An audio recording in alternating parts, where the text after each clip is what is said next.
So the darts has just ended at Milton Keynes on day one, night one of the 2025 Winmau World Darts Masters. I'm going to go through all of the results from day one, giving my thoughts, feelings, and sort of reacting to the game. So the first game then was Josh Rock 3, Jermaine Wattimena 1. A good game, to be fair. You know, Josh Rock played some really good darts. 7 180s in the game altogether, both playing at a 90 average, and obviously Jermaine Wattimena won set one, didn't he? And sort of, I thought at that point there was a chance that obviously he was gonna go on to win it. You know, we've seen him play some really good darts in terms of how he's played at the back end of the year, and I thought he was gonna come into this one sort of off the back of that and sort of back it up going into it. But Josh Rock, after going one set down, did then take control of the game to book a place into the next round, into the last 16. And yeah, that's a confidence win for Josh Rock against a player who's playing some good darts. The second game then was Damon Heta 3, Ross Smith 1. Now, Damon Heta obviously took the first set of the match in a last leg decider in set 1. Ross Smith then replied with a 2-0 win in set 2, and from that point it was pretty much plain sailing for Damon Heta. Only dropped one leg in the last 2 sets of the game to obviously win it 3-1. And I did say Damon Heta is quite a little bit away from winning on winning a TV major. Could this be the one for Damon Heta? To be fair, it would be quite the way to do it, starting 2025 with winning a TV major. He wins 3-1.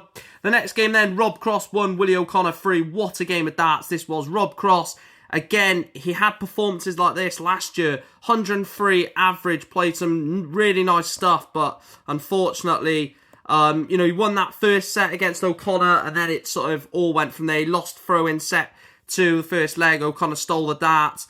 Rob Cross then stole them back, and obviously Willie O'Connor had the darts. Rob Cross stole and then equalised, and then obviously Willie O'Connor on throw held out in set 2. And when that went to 1-1, I knew Willie O'Connor was going to win, and then he only dropped one leg in the last 2 sets, just like Damon Heta. Rob Cross out, Willie O'Connor through. Another big loss for Rob Cross in a TV major. He loses 3-1 to Willie O'Connor. The next game then was Gezi Price, Ghetto in Price 3, Florian Hempel 0. I did mention earlier on Florian Hempel, when he turns up in major tournaments, he does give a really good account of himself. Early 90 average, but 0 180s. I mean, mental. Absolutely mental. 0 180s in the game between Gezi Price and Florian Hempel. Florian Hempel only had 2 darts at a double, and that's sort of how the game went. He barely had a dart at double, won one leg in the entire match, and sort of Gezi Price just stormed to the victory in that one, and that's exactly what I expected, to be fair. The next game then was Peter Wright 3, Kevin Doots 2. Question marks again over Peter Wright, and look, I hate to sort of look at Peter Wright in this way, but question marks yet again. Obviously lost the first set, was 2-1 down, and potentially going out of the World Masters. Won it 1 set 4 in the final leg and 1 set 5 in the final leg, breaking Kevin Dewitts' throw. Kevin Dewitts did have the darts in the final leg of the match, but Peter Wright wins 3-2. The next game then, Luke Humphries 3, Joe Cullen 1.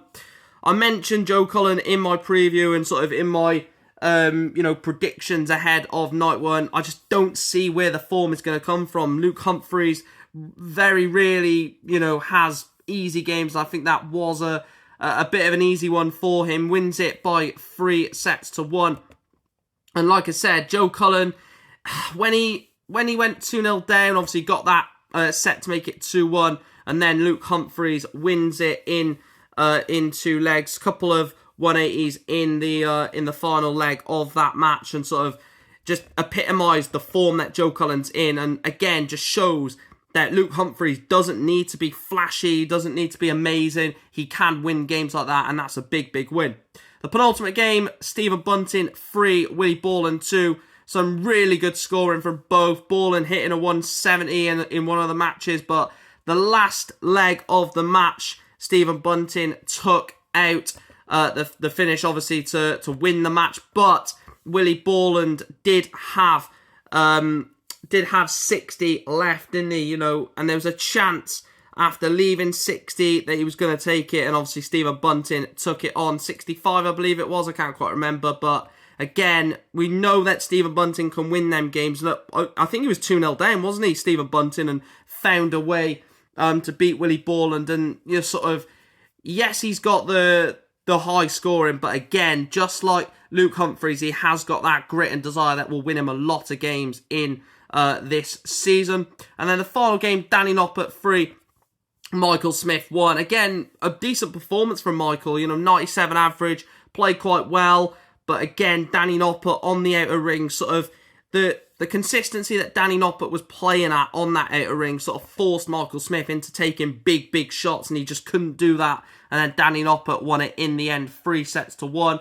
Pretty comfortable from Danny Noppert. He would probably agree with that. And those are the results. Josh Rock, Damon Heta, William O'Connor, Gezi Price, Peter Wright, Luke Humphries, Stephen Bunting, and Danny Noppert are into the second round at the 2025 Winmau World Darts Masters. Let me know your thoughts down below. Let me know your sort of reactions from the evening at Milton Keynes at the Marshall Arena. And I'll be back tomorrow to give my day 2 predictions. Littler, Van Gerwen, Anderson, all in action. But thank you guys for watching. Smash a like on the video, subscribe, follow, all that good stuff. And I'll speak to you tomorrow. Thanks for watching.